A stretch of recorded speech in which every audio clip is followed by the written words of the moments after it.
दीन जे बारे में ख़बर ॾी रहियो आहे त इन दीन इंदल्लाहिल इस्लाम, बेशक दीन अल्लाह ताला वटि इस्लामी दीन आहे। दीन ऐं इल्म जे अंदरि फ़र्क़ु आहे। उलूम कई आहिनि, साइंस जो इल्मु आहे, जाग्राफ़ियात जो हिकु इल्मु आहे, इल्म मंतिक़ बि आहे, इल्म कलाम बि आहे। कई उलूम दुनिया जे अंदरि मौजूदु आहे।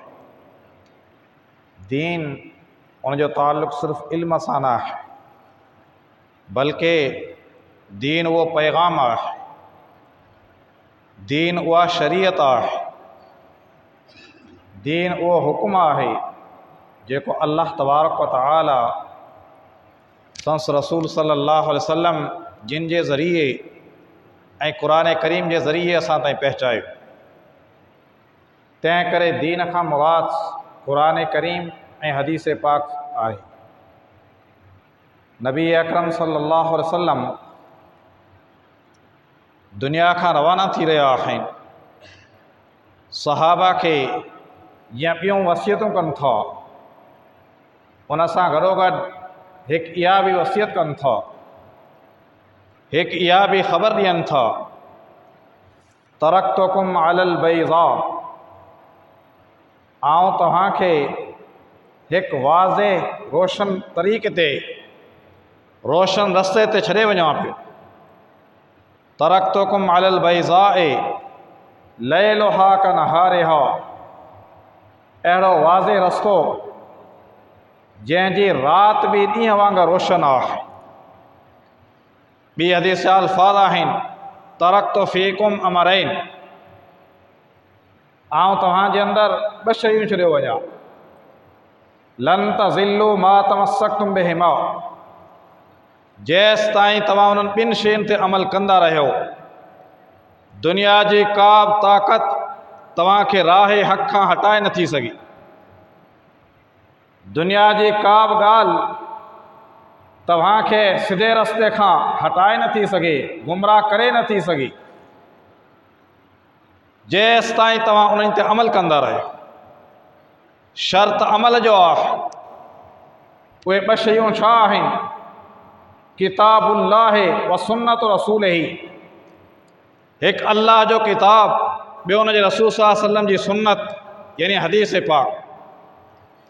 त दीन इस्लाम क़ुरान ऐं हदीस जो नालो आहे।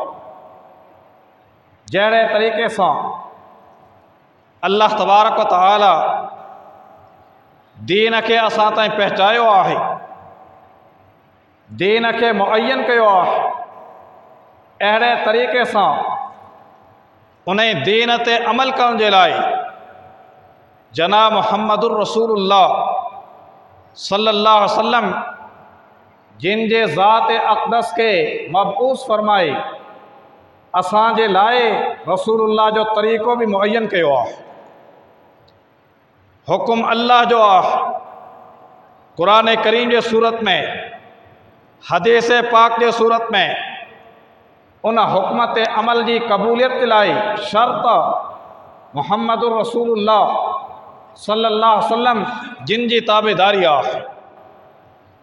तंहिं करे ॿ शयूं लाज़िम थियनि थियूं, हिकु क़ुरान ऐं हदीस ते अमल करणु, ॿी ॻाल्हि नबी पाक सल्लल्लाहु अलैहि वसल्लम जिन जे सुन्नत मुताबिक़ क़ुरान ऐं हदीस ते अमल करणु।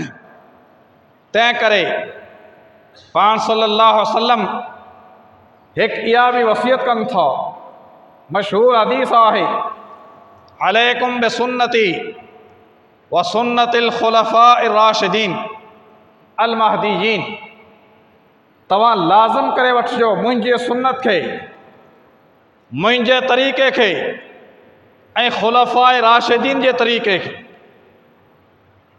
बाज़ माण्हू इन में इहो फ़र्क़ु सम्झंदा आहिनि त हिकु तरीक़ो अल्लाह जे नबीअ जो आहे, हिकु तरीक़ो खुलफाए राशिदीन जो आहे। लिहाज़ा जेको बि तरीक़ो वरितोसीं कामयाबु थी वियासीं, ईअं न आहे।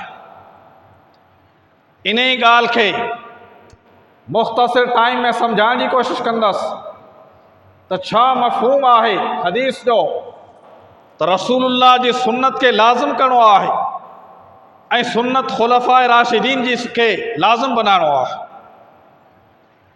ख़ुलफ़ाए राशिदीन जे अंदरि 4 अज़ीम हस्तियूं आहिनि।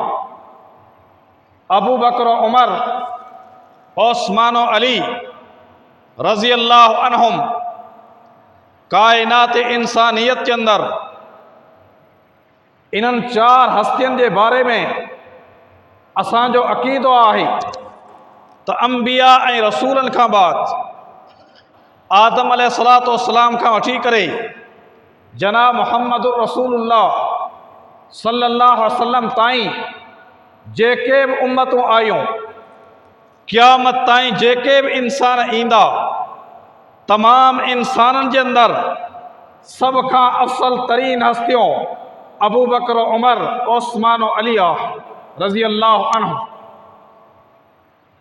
असां त इन्हनि 4 हस्तियुनि जी ख़िलाफ़त जो ज़िक्र कंदा आहियूं, पर हज़रत हसन हुसैन रज़ी अल्लाह अन्हुमा हज़रत मुआविया जे ख़िलाफ़त जो खे बि साबित मञियो आहे, उन जे ख़िलाफ़त ते बि बैत कई आहे त ख़ुलफ़ाए राशिदीन जे अंदरि ये 4 हस्तियों अबू बकर उमर उस्मान अली, वरी इन्हनि 4 हस्तियुनि जे अंदरि सभ खां अज़ीम हस्तियों हज़रत अबू बकर उमर आहे।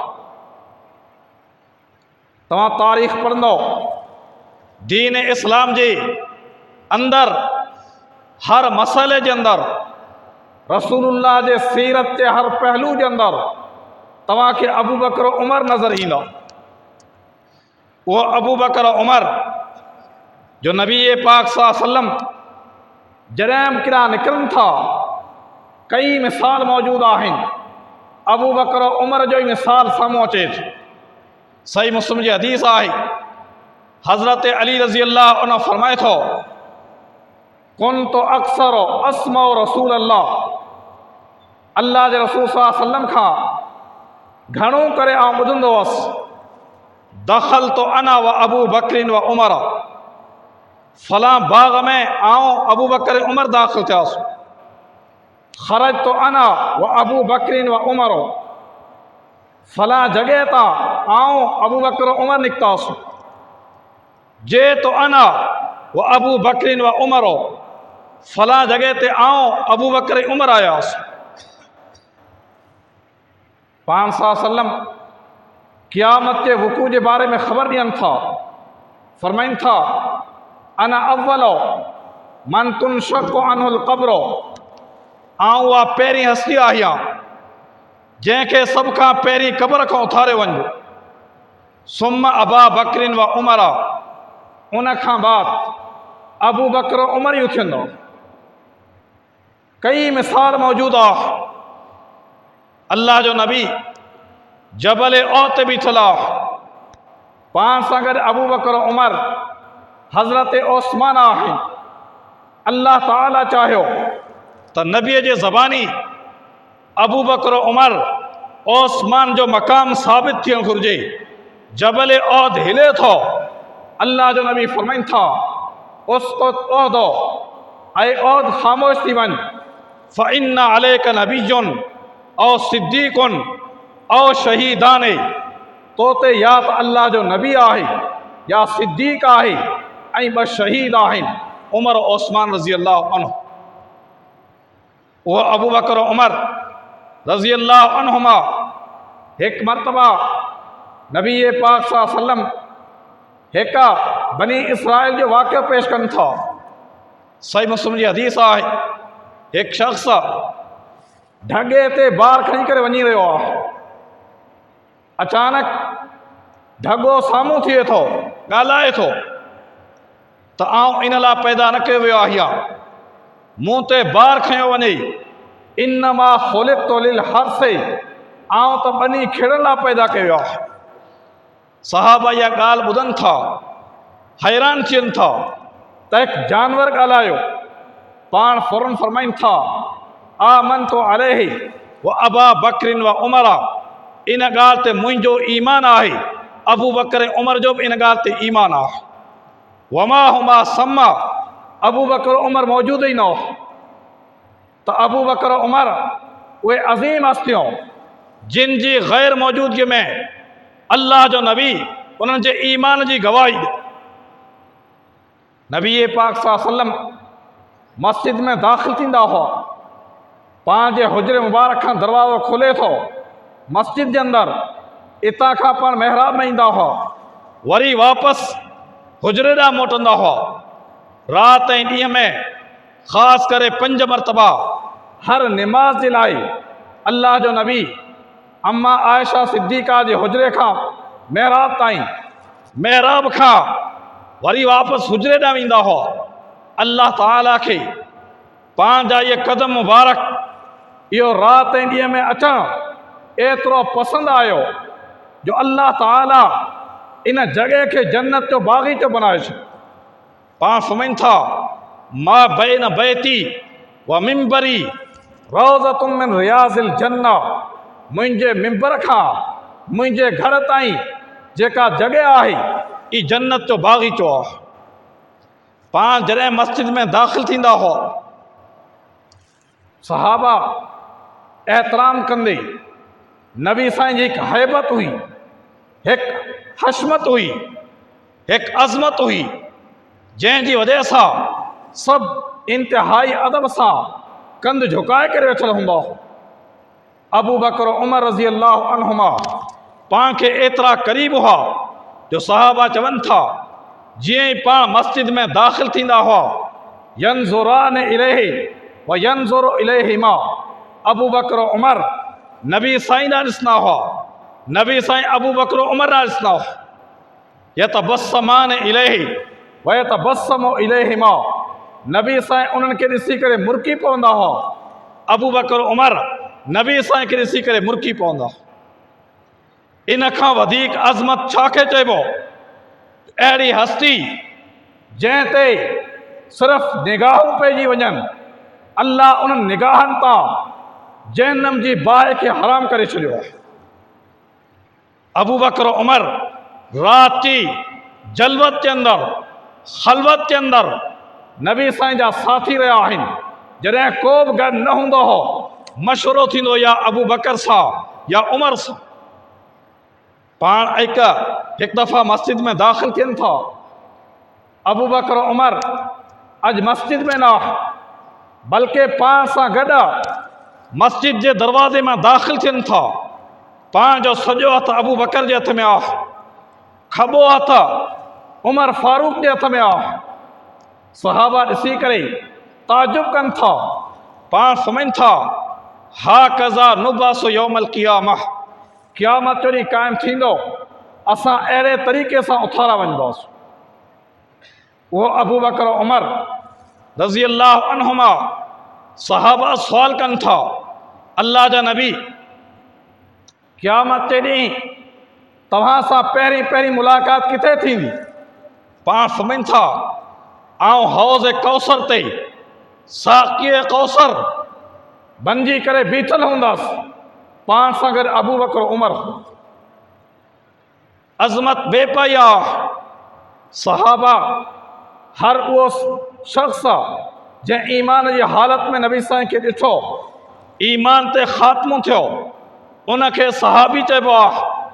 तमामु सहाबा ता जहन्नम जी बाहि हराम आहे, बल्कि सही बुखारी जी हदीस आहे, पाण सम्झनि था ला तमस्सुन नारो मन रआनी और रआ मन रआनी, जंहिं शख़्स मूंखे ॾिठो उन तां जहन्नम जी बाहि हराम आहे, पर जंहिं मुंहिंजे सहाबीअ खे ॾिठो अल्लाह उन तां जहन्नम जी बाहि खे हराम करे छॾियो।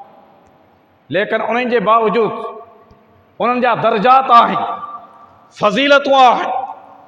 उहे सहाबा सभ खां अफ़ज़ल तरीन सहाबा बणिजनि था जिन सभ खां पहिरीं ईमान आंदो। अस्साबिक़ून अल अव्वलून जे अल्फाज़ सां क़ुरान करीम उन्हनि जो नालो बयानु कयो। वरी उन्हनि जे अंदरि सभ खां अफ़ज़ल तरीन सहाबा उहे आहिनि जेके वण जे थियां अल्लाह जे रसूल सां बैत कनि था। हज़रत उस्मान गनी मक्के में वञे थो, मक्के जा माण्हू रोके छॾीनि था। सुलह हुदैबिया जी ॻाल्हि आहे। उन वक़्तु नबी साईं हज़रत उस्मान खे मोकिलियो त वञी करे ॿुधाए असां सिर्फ़ु उमिरो करण आया आहियूं, लेकिन मक्के जे माण्हू रोके छॾियो। ख़बर पइजी वई त उस्मान गनी शहीद थी चुको आहे। अल्लाह जो नबी वण जे हेठां बीहनि था। 1500 माण्हू गॾु आहिनि। 1500 माण्हू हथ ते बैत कनि था इन नियत सां त उस्मान जे खून जे कतरे कतरे जो बदिलो वठंदासीं। अल्लाह ताला खे इहा बैत एतिरो पसंदि आई, क़ुरान करीम नाज़िल कयईं, लक़द रज़ी अल्लाहु अनिल मुमिनीना इज़ युबाइऊनका तहत शजरा। ऐं नबी, उन्हनि मोमिननि सां अल्लाह राज़ी थी चुको जिन वण जे हेठां तव्हांजे हिते बैत कई। वरी उन्हनि जे अंदरि सभ खां अफ़ज़ल तरीन सहाबा उहे सहाबा आहिनि जेके जंग बदर में शरीक थियनि था।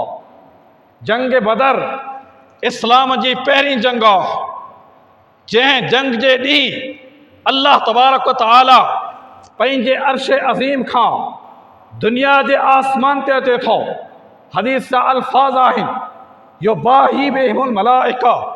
अल्लाह ताला मैदान बदर में मुजाहिदीन जी इन अज़मत के ॾिसी करे मलाइकनि सां फ़ख्र करे थो। अल्लाह पंहिंजे रसूल जे ज़बानी इहो ऐलान कराए थो, ऐं बदर जा गाज़ियो इअमलू मा शिअतुम फ़क़द वजबत लकुमुल जन्नह। अॼु ॾींहं खां बाद तव्हां चाहे कहिड़ो बि अमल करियो, जन्नत जा तव्हीं वाली बणिजी चुको। वरी उन्हनि जे अंदरि सभ खां अफ़ज़ल तरीन सहाबा जिन खे अशरा मुबशरा चइबो आहे, उहे 10 सहाबा जिन जो नालो वठी करे अल्लाह जो नबी मस्जिद जे मिंबर ते बीहनि था, नालो वठी करे जन्नत की ख़ुशख़बरी ॾियनि था। उन ज़बान मुबारक खां जन्नत की बिशारत मिले थी, जंहिं ज़बान जे बारे में क़ुरान करीम चए थो, मा यंतिक़ु अनिल हवा इन हुवा इल्ला वहयुन यूहा। नबी पंहिंजी मर्ज़ीअ सां न ज़बान उन वक़्तु हिलाईंदो आहे जॾहिं अल्लाह जे तरफ़ खां वही नाज़िल थी। पाण सम्झनि था अबू बकर फिल जन्नह, उमर फिल जन्नह, उस्मान फिल जन्नह, अली फिल जन्नह, तला फिल जन्नह, ज़ुबैर फिल जन्नह, साद फिल जन्नह, सईद फिल जन्नह, अबू उबैदा फिल जन्नह। 10 माण्हुनि जो नालो वठी करे जन्नती करार ॾियनि, इहे सभ खां अफ़ज़ल। वरी इन्हनि जे अंदरि 4 अज़ीम हस्तियूं जिन खे ख़ुलाफ़ाए राशिदीन चइबो आहे, अबू बकर उमर, उस्मान अली रज़ी अल्लाह अन्हुम। तमाम सहाबा जे अंदरि सभ खां अफ़ज़ल आहे। कुछ तबक़ात मूं तव्हांजे साम्हूं पेश कया। अबू बकर उमर जी अज़मत के सम्झण जे लाइ हाणे जेकॾहिं असां ॾिसूं था, सभ खां पहिरियां मोमिन सभ खां अफ़ज़ल बनिया उन्हनि जे अंदरि अबू बकर उमर बि आहे। उन खां बाद वण जे हेठां बैत करण वारा अफ़ज़ल आहिनि। बैत करण वारनि जे अंदरि बि तव्हांखे अबू बकर उमर नज़र ईंदा। वरी मैदान बदर जे अंदरि जेके शरीक थिया उहे सभ खां अफ़ज़ल आहिनि। उन्हनि बदरी गाज़ियुनि जे अंदरि अबू बकर उमर आहे। वरी उहे 10 माण्हू जिन खे अल्लाह जे नबी मिंबर ते बीह करे जन्नत जी बिशारत ॾिनी, उन्हनि 10 जे अंदरि अबू बकर उमर आहे। वरी उन्हनि 10 मंझां 4 ख़ुलाफ़ाए राशिदीन सभ खां अफ़ज़ल बनिया, उन्हनि 4 जे अंदरि अबू बकर उमर आहे। वरी उन्हनि 4 जे अंदरि सभ खां अफ़ज़ल तरीन, सभ खां अफ़ज़ल ऐं आला अबू बकर आहे। उन खां बाद उमर आहे रज़ी अल्लाह अन्हुम। उहो अबू बकर रज़ी अल्लाह अन्हु जंहिंजी अज़मत काइनात इंसानियत के अंदरि अंबिया ऐं रसूलनि खां बाद इमाम ग़ज़ाली रहमहुल्लाह जो कौल आहे त मा तलाती शम्सो वमा ग़रबत बादन नबीजीना वल मुरसलीना अफ़ज़ल मिन अबी बकरिन फरमाई जितां खां सिज उभरे थो, जिते लहे थो, जेसि ताईं सूरज जी रोशनी पहुचे थी, मशरक़ खां मग़रब, शिमाल खां जुनूब ताईं जेका बि इंसानियत पैदा थी आहे, जेका मौजूद आहे, जेका पैदा थींदी, सॼी काइनात के अंदर अंबिया ऐं रसूलनि खां बाद अफ़सल तरीन हस्ती जेकॾहिं का आहे त उहो अबू बकर सिद्दीक़ आहे रज़ी अल्लाह अन्हु।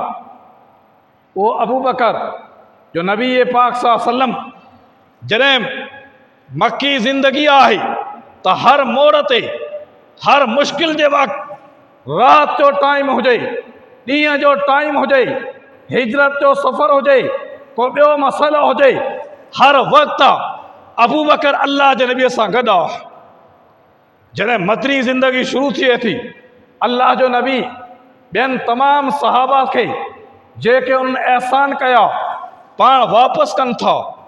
अबू बकर सिद्दीक़ जे बारे में फरमाइनि था, अबू बकर मूं ते उहे एहसान कया आहिनि जंहिंजो बदिलो आउं लाहे नथो सघां।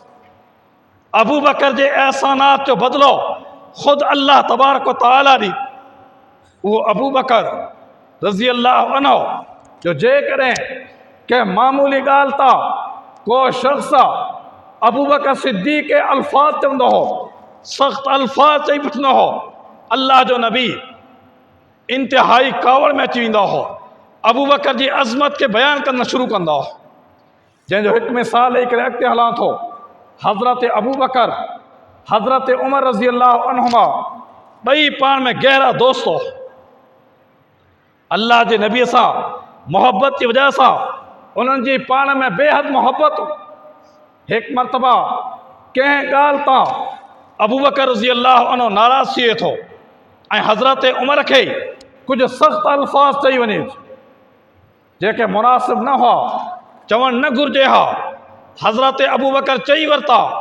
उन खां बाद एहसास थियो, उमर फारूक रज़ी अल्लाह अन्हु खां माफ़ी घुरे थी।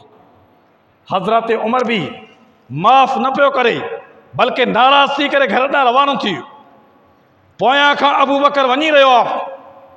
सहाबा जी सीरत खे अल्लाह ताला असांजे लाइ मिसाल ऐं नमूने जे तौर ते पेश कयो आहे, जंहिंजो मक़सदु इहो आहे, हुआ असां वांगुरु इंसान, ग़लतियूं थींदियूं हुयूं, लेकिन ग़लती थियण खां बाद उन्हनि जी माफ़ीअ जो किरदारु छा हो, उन में असांजे लाइ सीरत आहे। अबू बकर पोयां वञी रहियो आहे, उमर खे अर्ज़ु करियो आहे, मूंखां ग़लती थी चुकी आहे, माफ़ करियो। हज़रत उमर रज़ी अल्लाह अन्हु बि पंहिंजे घर ॾांहुं रवानो थिए थो। दरवाज़ो खोले करे घर में दाख़िल थिए थो, को जवाबु न पियो ॾे। हज़रत अबू बकर रज़ी अल्लाह अन्हु हाणे वापसि अचे थो, नबी साईं मस्जिद में वेठा, पाण ॾिसनि था अबू बकर अची रहियो आहे, कुल्ले तां चादर थोरी हटियल आहे, परेशानी जी हालत में आहे। पाण सहाबा खे फरमाइनि था, अम्मा साहिबकुम फ़क़द गामर, तव्हांजो ई साथी यानी अबू बकर ॾांहुं इशारो करे फरमायो त ज़रूरु कंहिं ॻाल्हि ते परेशान आहे।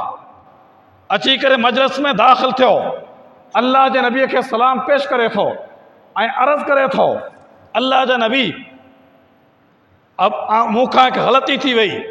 उमर खे सख़्तु अल्फाज़ चई वियसि, वरी मूं हुन खां माफ़ी घुरी आहे, लेकिन माफ़ न पियो करे।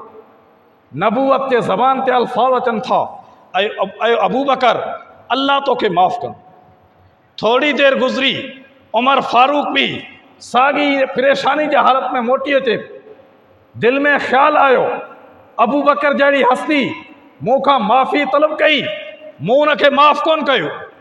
मस्जिद में दाख़िल थियो, अल्लाह जो नबी पंहिंजे सहाबा सां गॾु मजलिस में वेठा आहिनि। ग़लती अबू बकर जी आहे। उमर दाख़िल थिए थो, माफ़ी घुरे थो, अल्लाह जा नबी मूं अबू बकर खे माफ़ कयो। नबी साईं जे साम्हूं आयो, पाण पंहिंजो चहिरो मुबारक ॿिए तरफ़ फेरे छॾियो। वरी साम्हूं आयो, पाण चहिरो मुबारक ॿिए तरफ़ फेरे छॾीनि था। हालांकि ग़लती उमर जी न आहे, ग़लती अबू बकर जी आहे। अज़मत इहा अबू बकर जी आहे जो रसूलुल्लाह जो अज़ीम साथी, उनखां ग़लती थी, उन माफ़ी घुरी, उमर माफ़ छो कोन कई? गॾो गॾु अबू बकर बि अर्ज़ु करे पियो, अल्लाह जा नबी ग़लती मूंखां थी आहे। उमर वरी 3 मरतबा साम्हूं आयो, तॾहिं पाण छा फ़रमाइनि था, हल अंतुम तारिकूली साहिबी, भला ॿुधायो तव्हीं मुंहिंजे दोस्त खे मुंहिंजे ख़ातिर छॾण वारा आहियो या न? मुंहिंजे दोस्त खे मुंहिंजे ख़ातिर माफ़ करण वारा आहियो या न? अबू बकर उहा हस्ती आहे जॾहिं तव्हां सभिनि चयो पे त मोहम्मद जादूगर आहे, साहिर आहे, काहिन आहे। अबू बकर चयो सचो आहे। जॾहिं मूंखे माल जी ज़रूरत हुई, माण्हुनि जी ज़रूरत हुई, मदद जी ज़रूरत हुई, अबू बकर पंहिंजे जान सां, पंहिंजे माल सां, हर तरह सां मुंहिंजो दिफ़ा कयो आहे। हल अंतुम तारिकूली साहिबी, छा तव्हीं मुंहिंजे दोस्त खे मुंहिंजे ख़ातिर छॾण वारा आहियो?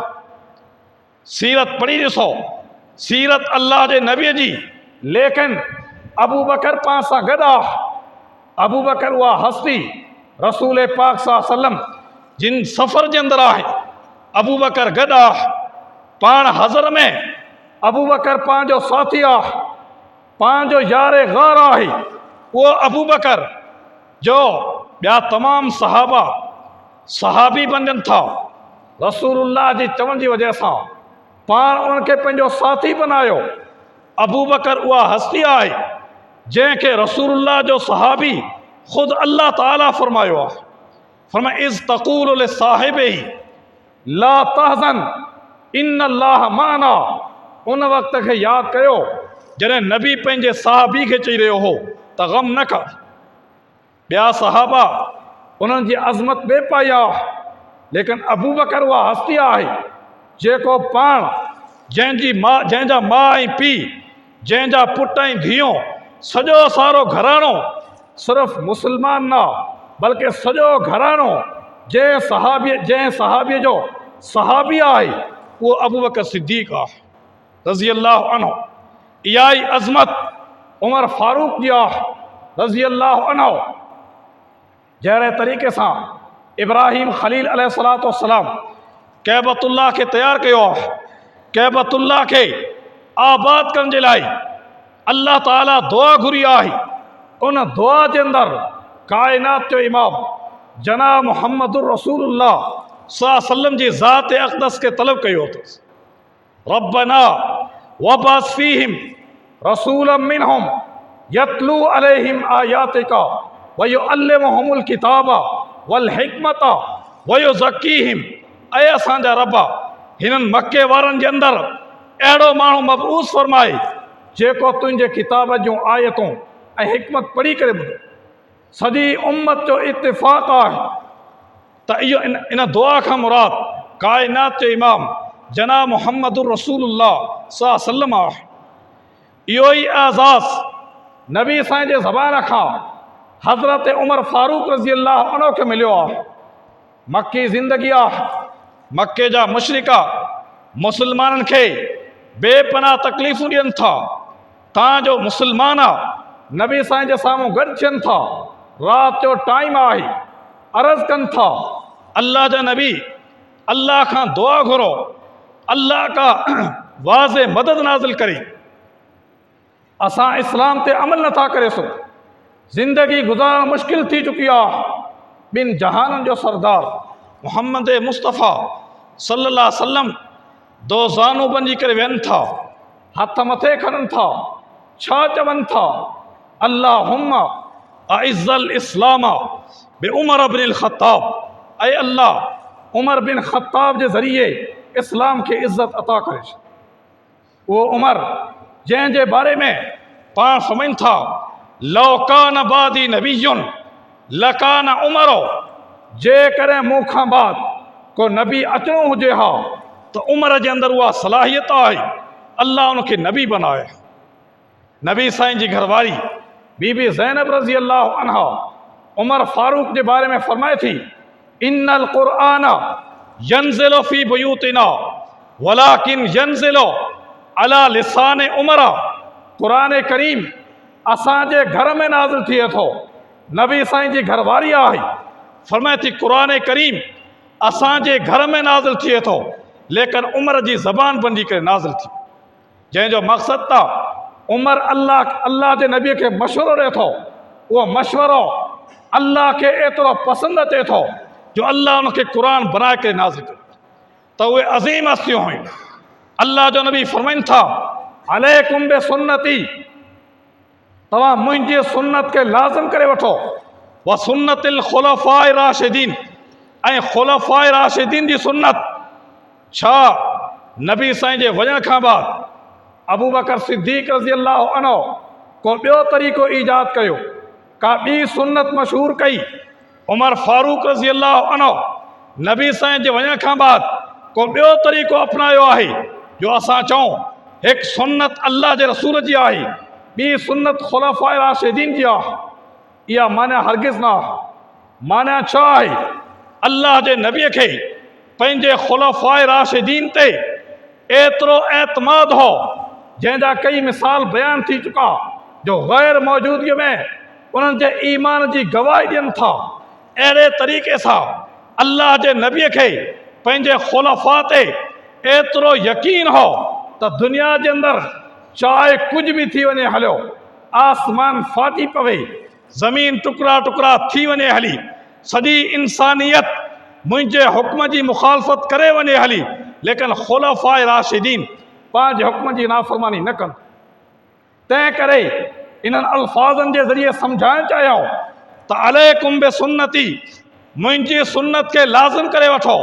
हा, जेकॾहिं सुन्नत खे अमली नमूने में ॾिसणु चाहियो था त सुन्नतिल खुलफ़ाए राशिदीन, खुलफ़ाए राशिदीन जे तरीक़े खे ॾिसो, इहा ई रसूलुल्लाह जी सुन्नत आहे। ऐं खुलफ़ाए राशिदीन इन ॻाल्हि खे साबित करे ॾेखारियो।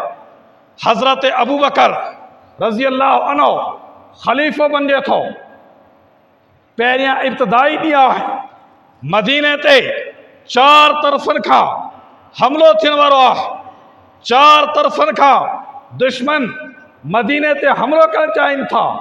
ऐं नबी पाक सल्लल्लाहु अलैहि वसल्लम पंहिंजी ज़िंदगी जे अंदरि हिकु लश्कर खे जिहाद जे लाइ रवानो कयो, जंहिं लश्कर जो नालो लश्कर उसामा आहे।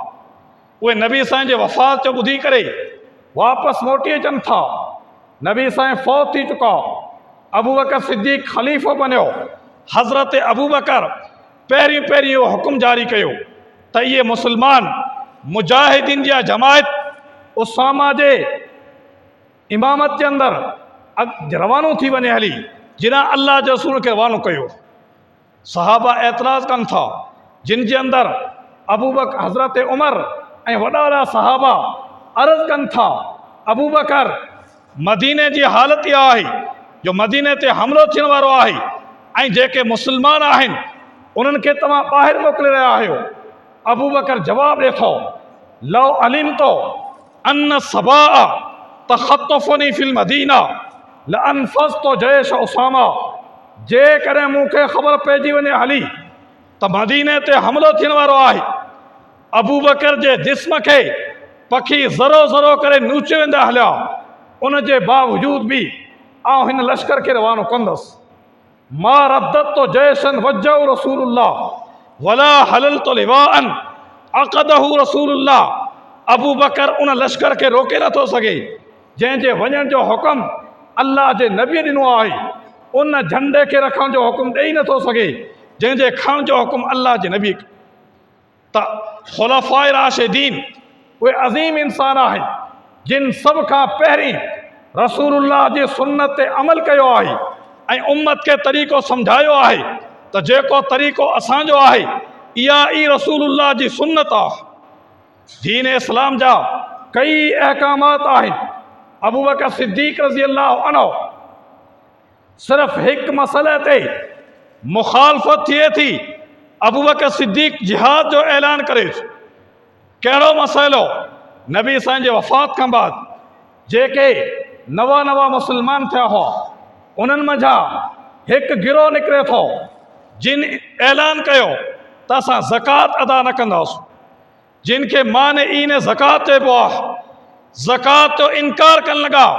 हज़रत अबू बकर रज़ी अल्लाह अन्हु ऐलान करे थो त जेको ज़कात ऐं निमाज़ में फ़र्क़ु कंदो अबू बकर सां जिहाद कनि। हज़रत उमर रज़ी अल्लाह अन्हु ऐं ॿिया सहाबा हज़रत अबू बकर खे मशवरो ॾियणु लॻा। ऐं अबू बकर छा करी पियो? अल्लाह जे नबीअ फरमायो त मन क़ाल ला इलाहा इल्लल्लाह, जंहिं शख़्स कलेमा ला इलाहा इल्लल्लाह पढ़ियो, असिम मिन्नी दिमाअहुम व अमवालहुम, उन्हनि जा माल उन्हनि जा खून महफ़ूज़ थी विया हलिया। न उन्हनि सां जिहाद जाइज़ आहे, न उन्हनि जे माल ते कब्ज़ो करणु जाइज़ आहे। हज़रत अबू बकर हज़रत उमर खे जवाबु ॾिए थो, ऐं उमर अंत ख़िवारुन फिल इस्लाम, अंत जाहिली दौर जे अंदरि तुंहिंजी बहादुरी मशहूरु हुई। छा मुस्लमान थियण खां बाद बुज़दिल थी चुको आहीं? अल्लाह जे नबीअ फरमायो आहे इल्ला बिहक़िल इस्लाम, इस्लाम जे हक़ सां उन्हनि जो खून बि जाइज़ आहे, माल बि जाइज़ आहे, जिहाद बि कबो ऐं उन जो मुक़ाबिलो बि कबो इस्लाम जे हक़ सां। ऐं उमर ज़कात इस्लाम जो हक़ आहे। लौ क़ातिलन्ना मन फ़र्रक़ बैन सलाते व ज़काते, जंहिं शख़्स ज़कात ऐं निमाज़ जे अंदरि फ़र्क़ु कयो, अबू बकर लाइक मुजाहिदीन जी जमायत तयारु करे थो, ख़ालिद बिन वलीद जी कमान में मुजाहिदीन खे मोकिले थो। ऐं उहे माण्हू जेके चंद माण्हू ज़ाहिर थिया हुआ, मुनाफ़िक़ हुआ, ज़कात जो इनकार कनि था, जिहाद करे उन ॻाल्हि खे ख़तमु कई। हज़रत उमर फरमाए थो इन अल्लाह क़द शरह सदर अबी बकरिन, असां ॾिठोसीं अल्लाह ताला अबू बकर जे सीने खे इस्लाम जे लाइ खोले छॾियो। त ख़ुलफ़ाए राशिदीन उहे अज़ीम हस्तियूं गुज़रियूं आहिनि जिन रसूलुल्लाह जे सुन्नत ते अमल कयो आहे ऐं उम्मत खे तरीक़ो ॾेखारियो आहे त रसूलुल्लाह जे सुन्नत जो तरीक़ो इहो आहे। कुझु ई ॾींहंनि खां बाद बाबरकत महीनो अची रहियो आहे, उहो महीनो जंहिंजे आमद ते अल्लाह जो नबी सहाबा खे फरमाईंदा हुआ क़द अज़ल्लकुम शहरुन मुबारकुन, तव्हां वटि हिकु बाबरकत महीनो अची रहियो आहे। क़द अज़ल्लकुम शहरुन मुवासातुन, तव्हां वटि हिकु अहिड़ो बाबरकत महीनो अची रहियो आहे जेको हर शख़्स जे लाइ बराबरी रखे थो। क़द अज़ल्लकुम शहरुन युज़ादु फ़ीहि रिज़्क़ुल मोमिन, तव्हां वटि हिकु अहिड़ो महीनो अचण वारो आहे जंहिंमें मोमिन जी रोज़ीअ खे वधायो वञिबो आहे। क़द अज़ल्लकुम शहरुन, तव्हां वटि हिकु अहिड़ो महीनो अचण वारो आहे जंहिंजे राति ऐं ॾींहुं अल्लाह जे तरफ़ खां बरकतूं नाज़िल थियनि थियूं। उन बाबरकत महीने जे अंदरि ॿ अज़ीम अमल आहे, हिकु रोज़ो ऐं ॿियो राति जो क़ियाम। सही बुख़ारी जी हदीस आहे, पाण फरमाइनि था मन साम रमज़ान ईमान व इहतिसाबन ग़ुफ़िर लहू मा तक़द्दम मिन ज़ंबी, जंहिं शख़्स रमज़ान जा रोज़ा रखिया सवाब जी नियत सां उन जा अॻियां सभु गुनाह माफ़ थी वेंदा। इहा हदीस जो हिकु हिसो आहे।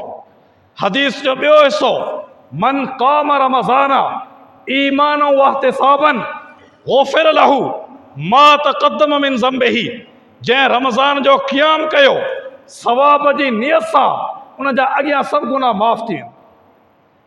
असां तरावी खे मामूली सम्झंदा आहियूं त इहो हिकु हिसो आहे निमाज़ जो, पर हीअ हदीस ॿुधाए थी जेतिरी फ़ज़ीलत रोज़े जी आहे, रोज़ो इंसान जे तमामु गुनाहनि खे माफ़ करे थो, अहिड़े तरीक़े सां रमज़ान जो क़ियाम उहो अज़ीम अमल आहे जंहिंजी वजह सां इंसान जा सभु गुनाह माफ़ थी वञनि।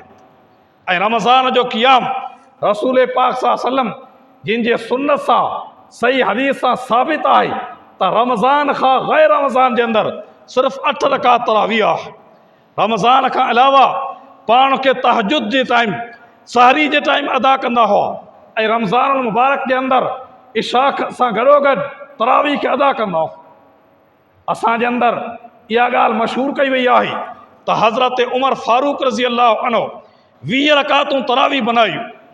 इहा ई हदीस बयानु करे हुअसि त ख़ुलफ़ाए राशिदीन जेके अल्लाह जे रसूल जे क़दम क़दम ते लस लस जी ताबेदारी कंदा हुआ, छा नबी साईं जे वञण खां बाद उन्हनि दीन खे तब्दील करे छॾियो।